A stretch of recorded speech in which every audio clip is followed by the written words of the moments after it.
प्रिय छात्रों, नमस्कार। मैं डॉक्टर अरुण कुमार देशमुख, प्रबंध शास्त्र संस्थान काशी हिंदू विश्वविद्यालय वाराणसी से आपके लिए लेकर आए हैं dynamics of business environment and legal framework. व्यावसायिक पर्यावरण और कानूनी ढांचे की गतिशीलता की इस पाठ्य चर्चा में आज जिस विषय को हम आगे बढ़ाने जा रहे हैं वह आर्थिक पर्यावरण भाग 2 का एक महत्वपूर्ण पहलू है। जैसा कि हम सभी जानते हैं, वर्तमान परिदृश्य में हमारी जो अर्थव्यवस्था है वह एक मिश्रित अर्थव्यवस्था है, जिसमें पब्लिक और प्राइवेट सेक्टर दोनों साथ साथ चलते हैं और अर्थव्यवस्था की गति को आगे बढ़ाने का कार्य करते हैं। जब इनको साथ साथ चलना होता है तो उसके लिए कुछ रूल्स, रेगुलेशंस और एक तंत्र की आवश्यकता होती है, जिसके माध्यम से वे साथ साथ चल सके और आर्थिक विकास को गति दे सके, देश के विकास को गति दे सके। इन बातों को देखते हुए हमें एक समझ विकसित करना आवश्यक हो जाता है कि किस प्रकार ये दोनों तंत्र साथ में आकर सुचारू रूप से कुशल और प्रभावी कार्य कर सके। इस दृष्टि से हम जिस विषय को आज चर्चा करने जा रहे हैं वह है public systems management. Public systems management मूल रूप से जो अवधारणा है ये व्यवसाय प्रशासन से अलग हटके लोक प्रशासन की एक महत्वपूर्ण विधा है और लोक प्रशासन का इंटरफेस होने के नाते जो कि पॉलिटिकल साइंस या राजनीतिक विज्ञान का एक महत्वपूर्ण विधा है। तो उसके परिप्रेक्ष्य में आज हम समझने का प्रयास करेंगे कि किन आधारों पर लोक प्रशासन और व्यवसाय प्रशासन एक साथ मिलते हैं और किस प्रकार वे पब्लिक यूटिलिटी और सेवाओं को प्रभावित करते हैं। इस क्रम में आज जिन बिंदुओं पर विशेष रूप से हम चर्चा करेंगे उसमें सबसे पहले हम पब्लिक सिस्टम्स मैनेजमेंट का परिचय प्राप्त करेंगे। तदुपरांत हम बात करेंगे कि जो ब्यूरोक्रेटिक सिस्टम है और पब्लिक सिस्टम है उनमें क्या अंतर है। साथ ही साथ हम बात करेंगे इसका स्कोप क्या है कि किन बातों को इसमें सम्मिलित किया जाता है। इन 3 मुख्य बिंदुओं पर हम आज के इस व्याख्यान में प्रकाश डालेंगे। सबसे पहले इसका परिचय प्राप्त करते हैं कि ये पब्लिक सिस्टम्स मैनेजमेंट क्या है। जैसा कि हमने इसका ब्रीफ बैकग्राउंड आपके समक्ष रखा, इसकी प्रस्तावना को आपके समक्ष रखा कि हम एक मिश्रित अर्थव्यवस्था है जहाँ पर हमें पब्लिक सिस्टम को भी देखना है, साथ ही साथ व्यवसाय को उसी पर्यावरण में व्यवसाय को भी चलना है। तो व्यवसाय या एक प्राइवेट सिस्टम पब्लिक सिस्टम से क्या सीख सकता है और पब्लिक सिस्टम व्यावसायिक सिस्टम से या तंत्र से क्या सीख सकता है। तो मूल रूप से यदि इसके जो 2 विद्वान जिनको हम गोरे एंड स्टब्बी के नाम से जानते हैं, उन्होंने वर्ष 1994 में सिस्टम को इसको डिफाइन करते हैं कि एक सिस्टम जो है वो क्या होता है, तंत्र क्या होता है, पहले ये समझना आवश्यक है। तो वे कहते हैं कि combination of resources working together to convert input into outputs. तो हम इसको ऐसे समझ सकते हैं कि ये एक तंत्र है, एक प्रणाली है जिसमें कि एक इनपुट प्रवेश करता है, एक या एकाधिक इनपुट प्रवेश करता है और उस पर प्रोसेसिंग होती है, उसको प्रक्रियाधीन लाया जाता है और उसमें कुछ परिवर्तन और परिवर्धन करके एक मीनिंगफुल आउटपुट के रूप में कन्वर्ट किया जाता है। तो इस प्रक्रिया को हम तंत्र कहते हैं या सिस्टम कहते हैं।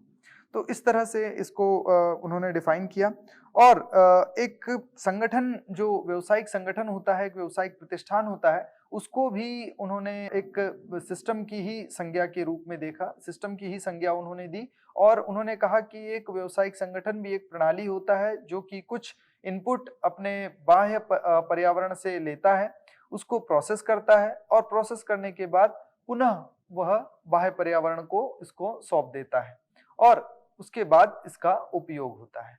तो अगर हम इसके गहराई में जाए तो वस्तुतः हम पाते हैं कि ये जो सिस्टम का कॉन्सेप्ट है ये भी अगर हम देखें तो जीव विज्ञान से आया हुआ प्रतीत होता है। उदाहरण के लिए हम अपने मानव शरीर को ही ले तो ये कई सारे तंत्रों से मिलकर बना हुआ है। उदाहरण के लिए हम कहते हैं nervous system, digestion system, respiratory system, इस तरह के कई सारे तंत्र हमारे शरीर में कार्य कर रहे हैं। तंत्रिका तंत्र है, पाचन तंत्र है, ये सारे तंत्र जो है ये हमारे शरीर में सतत कार्य कर रहे हैं और हर तंत्र कुछ न कुछ इनपुट शरीर में लेता है, उसको प्रोसेस करता है और उसको प्रोसेस करके कुछ आउटपुट देता है। उदाहरण के लिए नर्व सिस्टम की बात करें, तंत्रिका तंत्र की बात करें तो हमारे शरीर में यदि किसी गर्म वस्तु को छुआ दिया जाता है, गर्म वस्तु का स्पर्श होता है, तो हम तुरंत वहाँ से अपने हाथ को हटाते हैं। तो ये जो प्रक्रिया होती है उस गर्म वस्तु का हमारे शरीर को लगना, ये एक इनपुट है। इनपुट मिलते ही हमारा मस्तिष्क कहता है कि यहाँ से दूर हटो, अन्यथा हमारा हाथ या जो भी अंग है वो जल सकता है। तो ये जो निर्णय की प्रक्रिया हुई, ये फ्रैक्शन ऑफ सेकंड में घटित हुई। तो ये एक इनपुट मिला, एक स्टिमुलस मिला और उस स्टिमुलस के रिस्पॉन्स में हमने एक्शन लिया कि हमने उस गर्मी से अपने आप को दूर कर लिया, जिससे कि हम अपने आप को जलने से बचा पाए। तो उदाहरण हम लेते हैं, तो इस तरह से हम देखते हैं कि जो तंत्र का कॉन्सेप्ट है, सिस्टम का कॉन्सेप्ट है, ये एक जीव विज्ञान से आया हुआ सा प्रतीत होता है। तो अगर हम इसको देखें कि एक बिजनेस ऑर्गेनाइजेशन अगर कार बनाता है तो कार बनाने के लिए उसे टायर की आवश्यकता है, उसे लोहे की आवश्यकता है, उसे तमाम नट बोल्ट आदि अन्य उपकरणों की आवश्यकता है। तो इस तरह से हम देखते हैं कि एक संगठन भी इन सारे इनपुट्स को लेता है, सबको एक साथ लेकर के आता है और उसे फिर एक कार के रूप में परिवर्तित करता है, एक ट्रक के रूप में परिवर्तित करता है या किसी भी अन्य तरह की मोबिलिटी सॉल्यूशन के रूप में प्रस्तुत करता है। तो ये उसका आउटपुट है। तो इस तरह से हम देखते हैं कि एक व्यवसाय भी इनपुट, प्रोसेस और आउटपुट का एक बहुत अच्छा मॉडल है, इसीलिए इसको सिस्टम कहा जाता है और इसका मूल उद्देश्य होता है कि किसी लक्ष्य विशेष को प्राप्त करना जो उस व्यवसायिक संगठन ने अपने लिए बनाया हो। तो अगर हम देखें तो व्यवसाय में मूल रूप से पर्सनल सिस्टम देखने को मिलता है, फाइनेंस एक एरिया है, इसी तरह से संभार तंत्र या लॉजिस्टिक्स है, ठीक इसी तरह से विपणन तंत्र है। तो ये सारे अपने आप में एक तंत्र की तरह कार्य करते हैं। तो और इस तरह से एक व्यावसायिक पर्यावरण की निर्मिति करते हैं। ठीक इसी तरह से जब हम एक व्यावसायिक परिप्रेक्ष्य से थोड़ा अलग हट के हम पब्लिक सिस्टम्स मैनेजमेंट की बात करते हैं कि सार्वजनिक तंत्र के प्रबंधन की बात करते हैं, तो हम कई तरह के सब सिस्टम से डील करते हैं।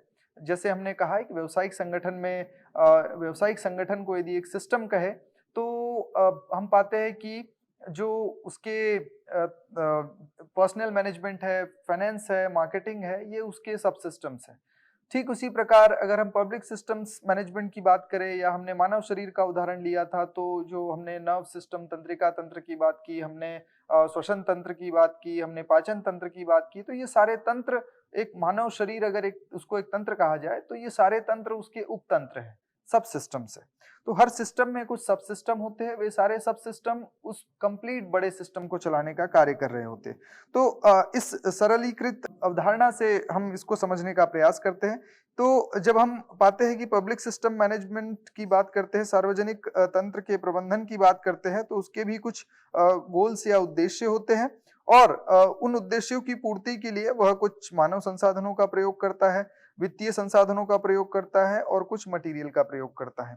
ठीक इसी तरह से हम कह सकते हैं कि जो पब्लिक सिस्टम्स मैनेजमेंट है वो एक ब्रॉड फ्रेमवर्क में जो नियम होते हैं, विनियम होते हैं, साथ में जो भी अन्य बातें होती है जिससे कि पब्लिक फाइनेंस या राजकोष आदि से संबंधित बातों का नियमन और उसके संबंधित कार्यों को ठीक से संचालित किया जा सके, इस पर कार्य करते हैं, तो उसको हम पब्लिक सिस्टम्स मैनेजमेंट की संज्ञा दे सकते हैं। अब दूसरा प्रश्न ये उठता है कि बिजनेस एडमिनिस्ट्रेशन और पब्लिक एडमिनिस्ट्रेशन किस प्रकार पृथक है। पब्लिक एडमिनिस्ट्रेशन अर्थात लोक प्रशासन, जो बहुधा एक विशेष विधा जिसको हम राजनीति विज्ञान कहते हैं, उसके अंग के रूप में इसको पढ़ाया जाता है। जबकि बिजनेस एडमिनिस्ट्रेशन या बिजनेस मैनेजमेंट एक अलग विधा है जो किसी संगठन के प्रबंधन की बात करती है। जैसा कि इसके नाम से प्रकट होता है, बिजनेस एडमिनिस्ट्रेशन अर्थात किसी व्यवसाय को किस प्रकार से नियंत्रित और योजनाबद्ध किया जाए, उसकी जो बात करता है वो बिजनेस एडमिनिस्ट्रेशन है। जबकि सार्वजनिक तंत्र जो हम देखते हैं हमारे आसपास, जितने भी तंत्र है, जितने भी शासकीय तंत्र है, जिस तरह से वे कार्य करते हैं, वे सभी लोक प्रशासन की श्रेणी में आ जाते हैं। तो एक रूप में देखते हैं तो इसका स्कोप जो है लोक प्रशासन का वो बिज़नेस एडमिनिस्ट्रेशन की तुलना में, व्यवसाय प्रशासन की तुलना में अधिक वृहद है। तो ये तो अब बात हो गई स्कोप की। ठीक इसी तरह से अगर हम इसकी ओनरशिप की बात करें, तो हर व्यवसाय का एक ओनर क्लियर होता है, बहुत स्पष्ट होता है कि इसको कौन चला रहा है, कौन संचालित कर रहा है।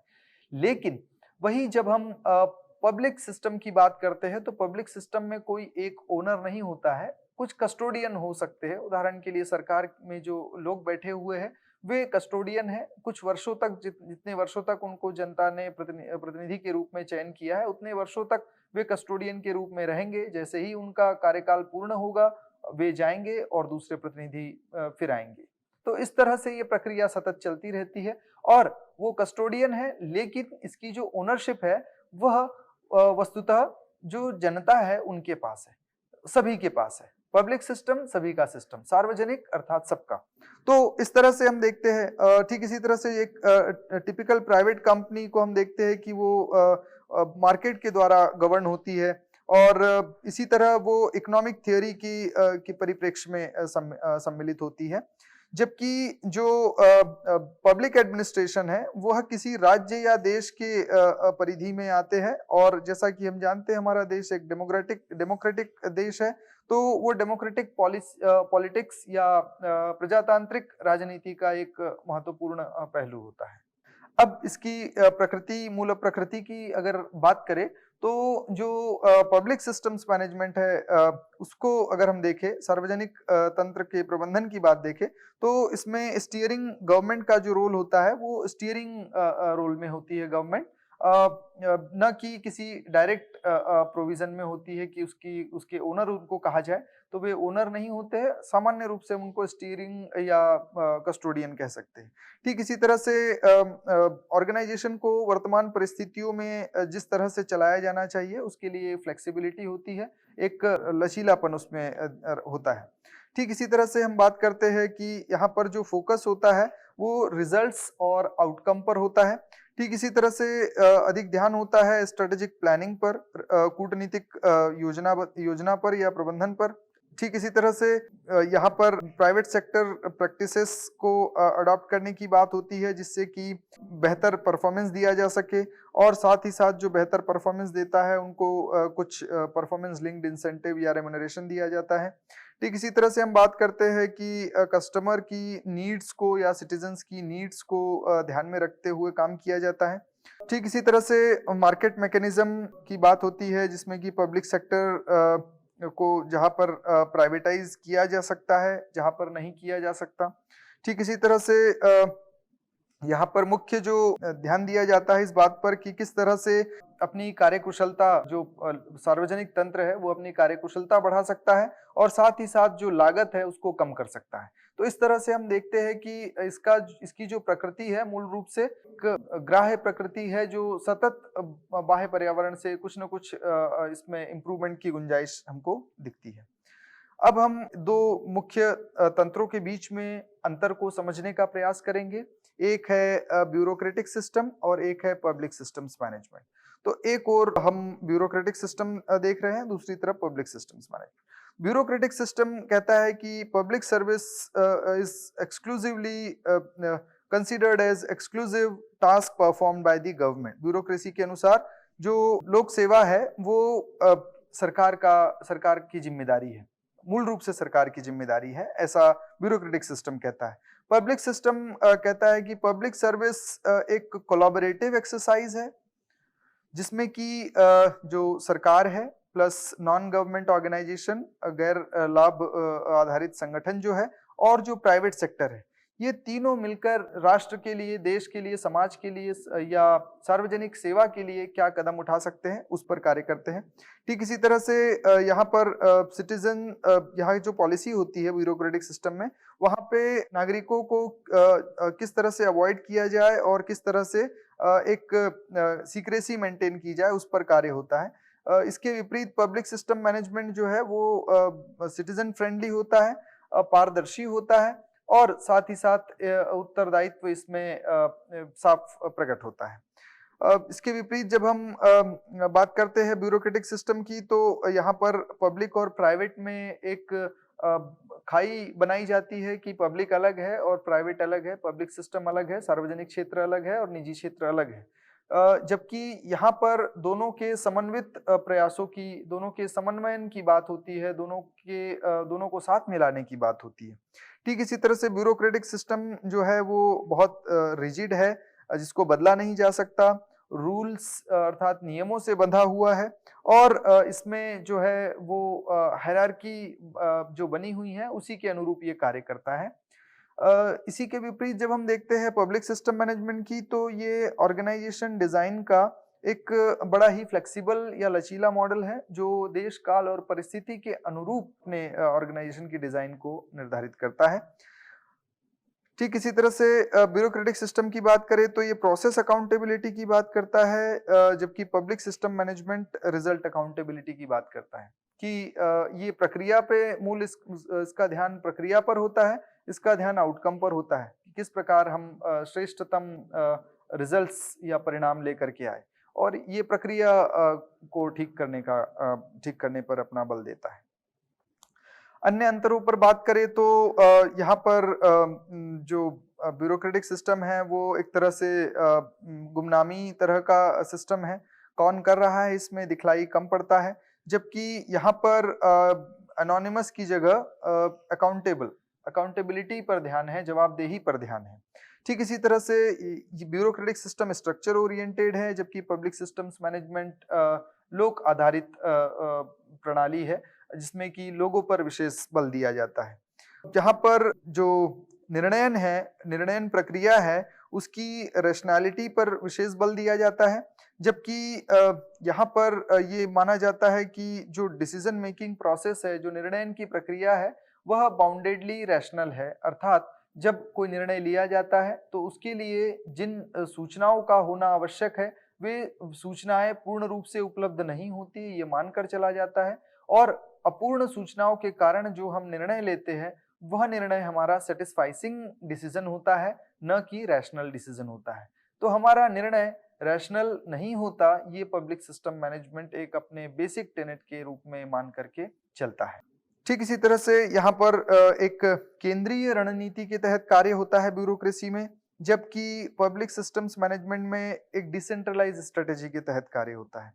यहाँ पर ब्यूरोक्रेटिक सिस्टम में एक अथॉरिटेरियन वे में काम होता है, जबकि यह डेमोक्रेटिक और पार्टिसिपेटरी अप्रोच के साथ कार्य होता है।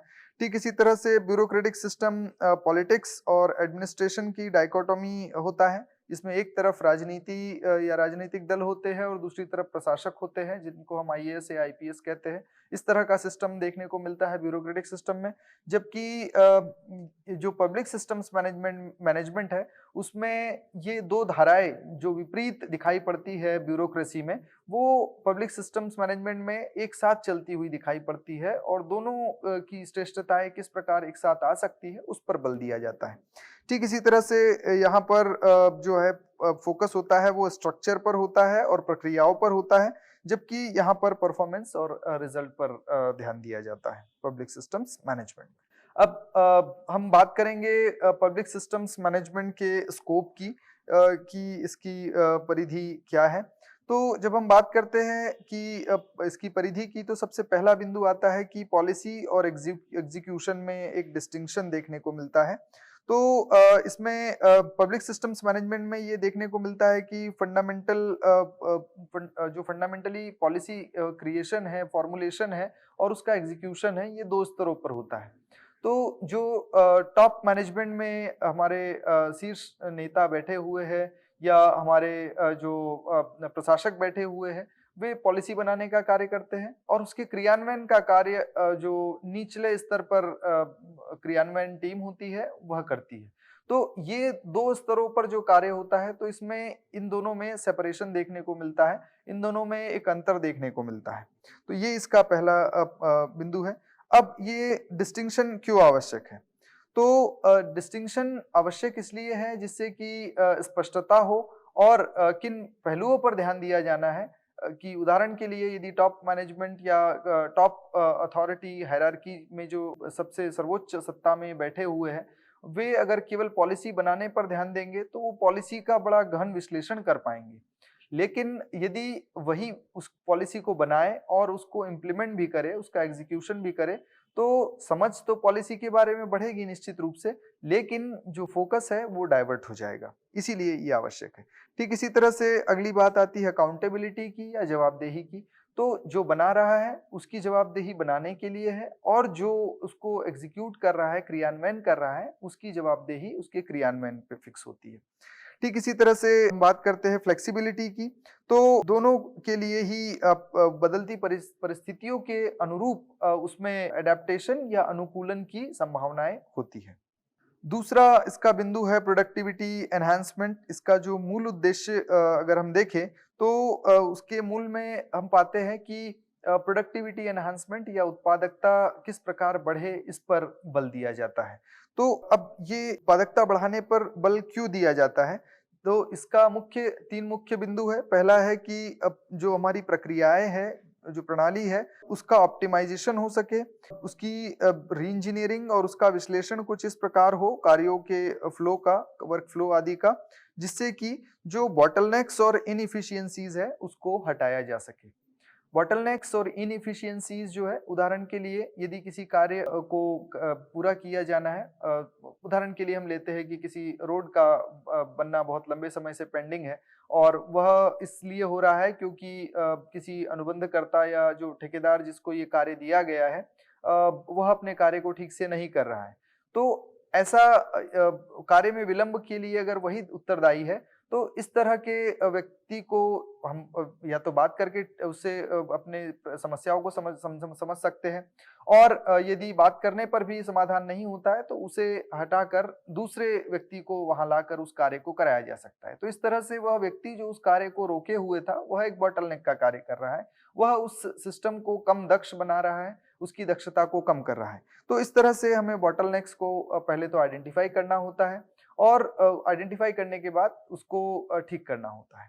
ठीक इसी तरह से हम बात करते हैं परफॉर्मेंस मेज़रमेंट की, तो जो कुछ की परफॉर्मेंस इंडिकेटर्स होते हैं जिनके आधार पर परफॉर्मेंस का मापन किया जाता है। तो उन आधारों पर जो प्रोडक्टिविटी को जब मापा जाता है तो उसमें यदि प्रोडक्टिविटी ठीक स्तर पर है तो कार्य बेहतर माना जाता है और अगर नहीं है तो उसे ठीक करने का प्रयास किया जाता है। ठीक इसी तरह से ट्रेनिंग एंड डेवलपमेंट, यदि प्रोडक्टिविटी एनहांसमेंट में कहीं भी कोई कमी महसूस होती है तो जो उसमें लोग इन्वॉल्व है उनकी ट्रेनिंग और उनके विकास पर भी बल दिया जाना चाहिए। ठीक इसी तरह से पब्लिक सिस्टम्स मैनेजमेंट बात करता है मार्केटाइजेशन पे, बाजारीकरण पर। तो मार्केटाइजेशन बात करता है कि मार्केट मैकेनिज्म को पब्लिक सर्विस में किस प्रकार लाया जाए जिससे कि प्रतिस्पर्धा बढ़े और हमारी जो कार्यकुशलता है वह भी बढ़े। उदाहरण के लिए वर्तमान सरकार ने एक नीति लेकर के आए जिसको कहते हैं स्मार्ट सिटी मूवमेंट। तो स्मार्ट सिटी का जो की अवधारणा जो ये वर्तमान सरकार लेकर के आई, इसमें सरकार ने कुछ निवेश निश्चित रूप से किया, लेकिन सबसे इसके पीछे जो सबसे बड़ा उद्देश्य था उसका मार्केटाइजेशन। और मार्केटाइजेशन के बाद एक प्रतिस्पर्धा की भावना शहरों में उत्पन्न करना जिससे कि वे स्वच्छता के पैरामीटर पर कार्य कर सके, जिससे कि वे शहरों के सुनियोजित विकास पर कार्य कर सके और भविष्य की आवश्यकताओं को देखते हुए शहरों को जिस रूप में होना चाहिए उस रूप में उसको विकसित कर सके। तो इन बातों को ध्यान में रखते हुए सारे शहरों के बीच में एक स्वस्थ प्रतिस्पर्धा को जन्म दिया सरकार ने और उसका प्रभाव ये पड़ा कि कई शहरों ने बड़ी आशातीत उन्नति की। उदाहरण के लिए हर वर्ष सरकार एक best city, clean city, green city की रैंकिंग जारी करती है। तो वह स्मार्ट सिटी में एक प्रतिस्पर्धा होती है और उसमें हर वर्ष किसी एक शहर को, किसी एक नगर को वह अवार्ड दिया जाता है। तो इससे उनकी कार्यकुशलता बढ़ती है और पाया गया कि जो टॉप 5 में, टॉप 10 में जो सिटीज़ सतत आ रही है, उनमें जो नगर निगम है, म्युनिसिपल कॉर्पोरेशन है और अन्य तरह की जो सेवाएँ हैं, उनकी कार्यकुशलता में बड़ी तेज़ी से वृद्धि हुई और वे उनको अपना लक्ष्य एकदम स्पष्ट हो गया कि हमें क्या करना है और जो कार्य हम कर रहे हैं उसका महत्व क्या है। तो ये मार्केटाइजेशन का लाभ है, यद्यपि इसकी कुछ हानियाँ भी होती है जिसके लिए लोग इसकी निंदा करते हैं, उसकी चर्चा हम नहीं करेंगे, लेकिन इसके लाभ को देखते हुए पब्लिक सिस्टम्स मैनेजमेंट में इसको सम्मिलित किया जाता है। ठीक इसी तरह से इसके कुछ लाभ है, इससे कॉम्पिटिशन प्रतिस्पर्धा बढ़ती है, लागत कम होती है और इसमें कुछ लचीलापन भी होता है। ठीक इसी तरह से अगली जो बात आती है सर्विस ओरिएंटेशन। अब यदि केंद्र बिंदु में हम देखें पब्लिक सिस्टम्स मैनेजमेंट के, तो जो सेवा है मूल रूप से वो केंद्र में होती है कि सर्विस ओरिएंटेशन की जो नागरिक है उनको किस तरह से बेहतर सेवाएं मिल सके। तो जब ये केंद्र बिंदु होता है हमारा, तो सर्विस डिलीवरी कैसे बेहतर हो सके, चाहे वो जन धन योजना से संबंधित सर्विस डिलीवरी हो, चाहे वो पब्लिक डिस्ट्रीब्यूशन सिस्टम से संबंधित हो, राशन सिस्टम से संबंधित हो, या जन आरोग्य योजना से संबंधित हो, या किसी भी शासकीय योजना, राजकीय योजना जो चल रही है, उसकी जो सेवाएं है वो अंतिम व्यक्ति तक किस तरह से पहुंच सके, वो इसका मूल फोकस होता है। ठीक इसी तरह से जब हम बात करते हैं कि क्यों आवश्यक है, तो इसमें कस्टमर सेंट्रिक अप्रोच होती है। कस्टमर सेंट्रिक, यहाँ पर हम सिटीजन भी कह सकते हैं, सिटीजन सेंट्रिक, सिटीजन को ही यहाँ पर हम कस्टमर कह सकते हैं, क्योंकि उन सेवाओं का लाभ लेने वाले अगर हम देखें वस्तुतः तो वो हमारे सिटीजन्स ही होते हैं। तो उनको ध्यान में रखकर सारी सेवाओं का प्रावधान किया जाता है। ठीक इसी तरह से एक्सेसिबिलिटी की जब हम बात करते हैं कि किस तरह से वे जो सेवाएं हैं वे सब जो हमारे सिटीजन्स है, जो हमारे नागरिक है, उन तक बेहतर तरीके से पहुंच सके। और साथ ही साथ जब सिटीजन्स का इन्वॉल्वमेंट होता है, तो उनसे समय समय पर फीडबैक या प्रतिपुष्टि भी ली जाती रहती है, जिससे कि वह सिस्टम और बेहतर तरीके से कार्य कर सके। ठीक इसी तरह से अगला जो महत्वपूर्ण बिंदु है इसके स्कोप में, वह है डिसेंट्रलाइजेशन या विकेंद्रीकरण। विकेंद्रीकरण पब्लिक सिस्टम्स मैनेजमेंट का एक महत्वपूर्ण पहलू है, जिसमें कि अथॉरिटी को ट्रांसफर किया जाता है और सेंट्रल गवर्नमेंट तक ये सीमित नहीं रहती है, बल्कि राज्य सरकार और जो क्षेत्रीय स्तर पर जो बॉडीज है उनको उसका हस्तांतरण होता है और वे अपने निर्णय लेने के लिए स्वतंत्र होते हैं। उनको एक ऑटोनॉमी मिलती है, स्वायत्तता मिलती है और उसके लिए वे उत्तरदायी भी होते हैं। तो इससे कार्यों की गति बढ़ जाती है और लोगों की कार्यकुशलता बढ़ जाती है। तो जैसा कि हमने कहा, जो लोकल गवर्नेंस है, पंचायत स्तर पर है, या हम कहें कि जो म्युनिसिपल कॉर्पोरेशन स्तर तक है, नगर निगम, नगर पालिका आदि, तो उनको जब ये स्वायत्तता मिलती है, तो वे और बेहतर तरीके से कार्य कर पाते हैं। क्योंकि क्षेत्रीय या जो स्थानीय आवश्यकताएं हैं, उनको जितना अच्छे से पंचायतें और लोकल बॉडीज समझ सकती है, उतना अच्छा संभवतः कोई दूसरा नहीं समझ सकता। ठीक इसी तरह से अकाउंटेबिलिटी या जवाबदेही बढ़ती है। इसी तरह से जो सिटीजन पार्टिसिपेशन है, नागरिकों का उसमें सम्मिलित होने का जो भाव है, वह बेहतर होता है। आगे जब बात करते हैं अकाउंटेबिलिटी की, तो जो पब्लिक सिस्टम्स मैनेजमेंट है, ये इसके केंद्र में है कि जो भी कार्य हो वह अकाउंटेबल हो, उसके लिए लोग उसमें जो जिम्मेदार है वो उनको उसके लिए उत्तरदायी बनाया जाए, जवाबदेह बनाया जाए। अब क्यों आवश्यक है अकाउंटेबिलिटी, तो हम कहते हैं कि पारदर्शिता के लिए आवश्यक है, ताकि आक्षेपण न हो सके, नागरिक तंत्र पर आक्षेपण न करे और तंत्र नागरिकों पर आक्षेपण न करे, और साथ ही साथ परफॉर्मेंस मेजरमेंट हो सके, जो निष्पादन होना है उसमें केपीआईज के आधार पर, की परफॉर्मेंस इंडिकेटर्स के आधार पर उनके परफॉर्मेंस को मापा जाए समय समय पर, और साथ ही साथ जो इसका अंकेक्षण हो सके, ऑडिट हो सके, जिससे कि जो अकाउंटेबिलिटी है वो सेट की जा सके। ठीक इसी तरह से प्राइवेट सेक्टर स्ट्रेटजीज को भी हमको साथ ही साथ इंटीग्रेट करना होता है पब्लिक सिस्टम्स मैनेजमेंट में, क्योंकि दोनों में कुछ ना कुछ खूबियां हैं, और जब दोनों साथ में आते हैं, उदाहरण के लिए हम कई पीपीपी मॉडल्स को देखते हैं, पब्लिक प्राइवेट पार्टनरशिप के मॉडल्स को देखते हैं, तो हम पाते हैं कि बड़े ही बेहतर ढंग से वे कार्य कर रहे हैं, और कार्यकुशलता दोनों जो सार्वजनिक सिस्टम है, सार्वजनिक तंत्र है, उसकी कार्यकुशलता बढ़ी हुई दिखती है। वही दूसरी ओर जो अकाउंटेबिलिटी और कार्यों की गति है, वह प्राइवेट सेक्टर में अधिक देखने को मिलती है। तो उसका लाभ पब्लिक सेक्टर को मिलता है, और पब्लिक सेक्टर अपनी जो खूबियां है, अपनी जो रिसोर्सेस है, उनके माध्यम से वो प्राइवेट को लाभान्वित करता है। तो इस तरह से दोनों के लिए एक विन विन सिचुएशन वहां पर क्रिएट होती है। अब इसके लिए हम बात करें तो इसमें परफॉर्मेंस बेस्ड इंसेंटिव्स का दिया जाना, ठीक इसी तरह से जो कॉम्पिटिटिव टेंडरिंग का कॉन्सेप्ट है, कस्टमर सेटिस्फेक्शन से रिलेटेड या सिटीजन सेटिस्फेक्शन से रिलेटेड जो सर्वे समय-समय पर सरकार के द्वारा या सिस्टम के द्वारा चलाए जाते हैं, वे सब इसका अंग है।